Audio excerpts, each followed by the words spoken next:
বেরিয়ে গিয়েও ভুলে যায় গেট আটকাতে, আবার পেছনে এসে গেট আটকাতে আসে। যাই হোক, কলেজ ছিল 12টা থেকে, বাচ্চা এখন 9টা 10-15 বেরিয়ে গেল। অনেকটা দেরি হয়ে গেছে, খাবারও খেয়ে গেল না, না খেয়েই চলে গেল কলেজের দিকে। মনে হয় সকালে বৃষ্টি হয়েছে। যাই হোক, আমি ঘরে এসে বিছানা টিছানা পরিষ্কার করে নিজের মতো কাজ শুরু করি।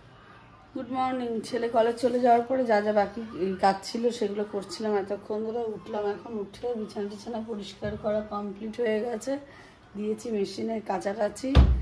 মাংস আনার জন্য বললাম মাটন দিয়ে যেতে, একটু দেখি মাটনের স্টাফ আলু মতন করব। আর আজকে দেখি এই জায়গাটাকে পরিষ্কার করবো। বাপরে বাপ, হতে হতে সেই আমার বাড়ির মতন হয়ে যাচ্ছে, উঁচু একেবারে পিরামিড।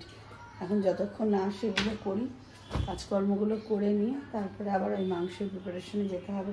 এবার কতটা কি করতে পারবো জানি না, মানে ভিডিওতে আনতে পারবো, দেখাতে পারবো জানি না, কিন্তু খেতে খুব টেস্টি হবে। যদিও আমি মাটন খাই না, তো মারা তো খাবে, রিভিউটা মারাই দেবে। যাই ভালোই হয় খেতে, আমার মনে হয়। মাটন থাকলে তো সবারই সব কিছু ভালো লাগে, যারা মাটন লাভার। আমি তাড়াতাড়ি পরিষ্কার টরিষ্কার করে নিয়ে আসার আগে, তাহলে আমি কাজটাও ওদিকে দেখাতে পারবো, যেভাবে যা হবে তাই দেখাবো।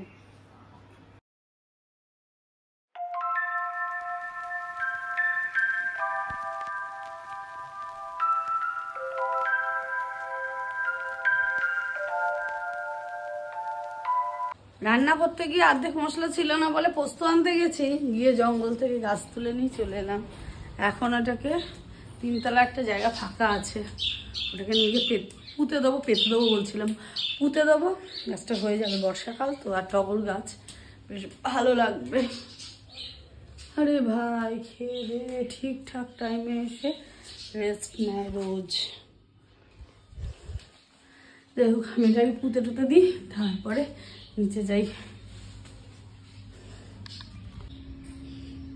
গাছটা পুঁতে তো দিলাম, কিন্তু টবের পাশে ওগুলোকে আবার আসতে হবে ময়লা ছাড়াতে, নাহলে পরে ওই গাছগুলি মাটির যত আছে সব টেনে নেবে। দেখি, গাছটা বাঁচতেও পারে, বৃষ্টি বৃষ্টি হচ্ছে তো, বেঁচে যেতে পারে গাছটা। যাই, আমি রান্না করি, 1টা বেজে গেছে। মাছটা রান্না করি, তারপরে মাংস রান্না।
ছেলে এনেছে কালকে রেড ভেলভেট, এটা লাঞ্চ টাইম চলছে, লাঞ্চে এসব খেয়ে আমার পেট ভরে যাবে। ফ্যাট তো ফুল, তবু খেয়ে তো নি, ভাত ফাত খেতে হবে না তাহলে আর আমাকে, এসবই কাজ হয়ে যাবে, যা লাগে না।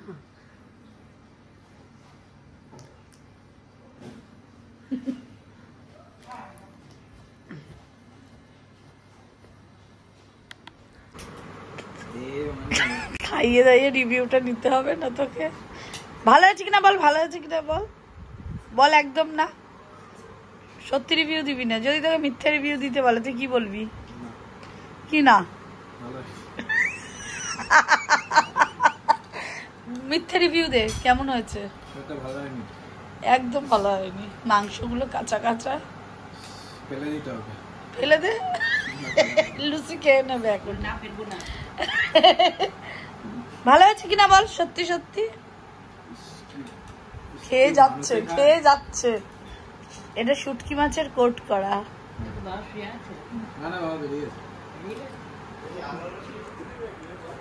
আমার মা এখন চা খাবে। হ্যাঁ, আনারস সুন্দরী লাল। এই আজকে যা, এখন কি মাস চলছে? আগস্ট। এই আগস্ট মাস থেকে আমার মায়ের গায়ে চাদর উঠে গেছে, লাল পরি সোন পরি হয়ে গেছে এখন। লাল পরি চাদর গায়ে দিয়ে চা খাক আগে। বাজে এখন সন্ধে, ওই সন্ধে না মানে ওই 7:30 8টা, 7:30 মতন বাজে। এখন খাবো চা, খেয়ে যাব আনতে বাবাইকে, মানে আবার বাবাইকে আনতে যাবো না, অ্যাকচুয়াল যাবো রুটি আনতে, ব্যারাকপুর রুমালি রুটি। আর বাবাইকে বললাম ওখান থেকে আমরা একটু খাওয়া দাওয়া করে ঘুরে ফিরে আসবো। দেখি আগে বের হই, তারপরে বোন এখন একটু খাওয়া দাওয়া করছে, করে নিই, তারপরে একসাথেই বেরাবো আমি এখন। যাই হোক, আমরা বাড়ি চলে এসেছি। দোকানে গিয়ে কোনো ভিডিও অন করিনি, ইচ্ছা করেই, ভালো লাগে না অন করতে রাস্তার মধ্যে। তো যেহেতু আমরা অটো করে গেছি তাই জন্যই অন করিনি আর কি, এই হলো ব্যাপার। আর এখন বাবাকে দিচ্ছি খেতে, পড়ে গেল রে, বাবাকে দিচ্ছি এখন খেতে। বাবাকে খেতে দেওয়ার পরে বাবাই আসে কোপর থেকে, তারপর বাবাইকে দেবো। তো ওই জন্য আগে খেতে দিয়ে নিই। আর আজকে আমাদের লাঞ্চ ডিনারের মেনুটা তো হেভি ভালো। আমার খাওয়া হয়ে গেছে, বড়া ছড়া, বড়া সাম্বার চাটনি খেয়ে নিয়েছি।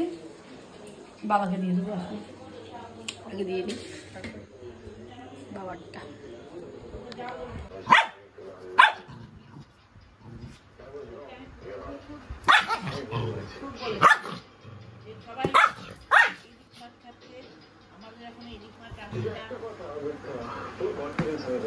নিশ্চয়ই বাবাই শুনেছে এখন আমাকে।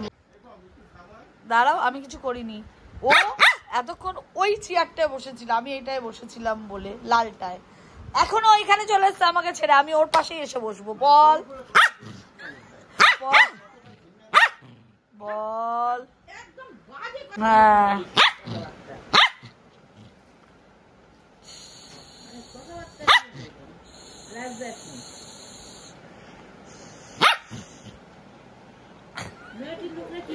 তোমাকে মেনে নেয়, আমি তাই ভাবি। অবশ্য তাদের সামনে গিয়ে তো এইটা থাকে পাটি বার করে। 2:20 এখন খেতে বসেছে রাতের খাবার। এতক্ষণ পড়াশোনা করছিল উপরে, ছেলের আমার উন্নতি দেখে তো মাথায় হাত, তাই 2:20 এখন পড়া থেকে উঠলেন উনি। এখন মাছ ভাত মাংস সব একসাথে খাওয়া আরম্ভ করেছে। যাই হোক, খাওয়া দাওয়া করে নিই, আমি ওর জন্য অপেক্ষা করছিলাম, ব্লগ এন্ড করিনি। এই পর্যন্ত যদি ব্লগটা ভালো লেগে থাকে, do like, comment, share and subscribe. Good night.